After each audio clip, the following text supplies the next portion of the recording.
দেখো আজকে আমি বাজারে গেছিলাম, তো ওখানে দেখলাম যে এই যে গেরি বলে এটাকে, তো সবাই বলে যে খুব উপকার, শরীরের জন্য ভালো। তো আমি ভাবলাম যে ফার্স্ট টাইম খাবো কিন্তু, তো সবাই বলে যে খুব ভালো খেতে, তো আমি ভাবলাম যে রান্না করে দেখি। এটা নাকি মাংসের মতোই সেম রান্না করতে হয়, তো ট্রাই করবো আজকে ফার্স্ট টাইম। সো দেখো কী কী লাগছে এখানে। আমি আদা, রসুন আর লঙ্কা, কাঁচা লঙ্কা বেটে নিয়েছিলাম, টমেটো একটাই নিয়েছি আমি, যেহেতু অল্প আছে 250 গ্রাম আছে এটা গেরিটা, আর এখানে গোটা গরম মশলা যেগুলো লাগে, আর একটা পেঁয়াজ, এই কটাই লাগবে। আর যেগুলো মশলা আছে সেগুলো দেবে, আর আলুটাকে এরম এরম কেটে নিয়েছি যাতে তাড়াতাড়ি সিদ্ধ হয়ে যায় তার জন্য।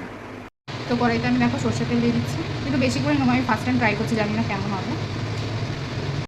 তো পেঁয়াজ কাটাগুলো দিয়ে দিলাম, তেলটা গরম হয়ে গেছে, তার মধ্যে একটু গোটা গরম মশলা দিয়ে দিচ্ছি,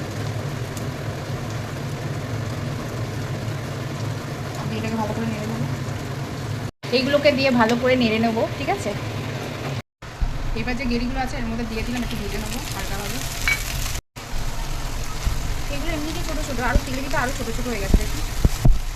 এবার যে আদা রসুন লঙ্কা বাটাটা আছে ওটা দিয়ে দিলাম, দিয়ে নিয়ে নেবো, ভালো করে কষাবো যাতে না মশলাটা গন্ধ হবে। রসুন আদা বাটাটা ভালো করে কষে নিয়েছি, এরপর আমি টমেটো বাটা দিলাম, এটাকে ভালো করে নাড়বো।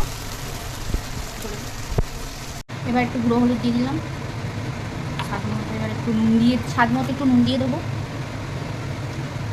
এরপর একটু কাশ্মীরি কালারের জন্য কাশ্মীরি গুঁড়ো লঙ্কা দিয়ে দেবো, দিয়ে এবার এটাকে ভালো করে নেড়ে নেবো। যে ডুমো ডুমো আলুগুলো কেটে রেখেছিলাম দিয়ে দিলাম এর মধ্যে, দিয়ে এটাকে ভালো করে কষে নেবো।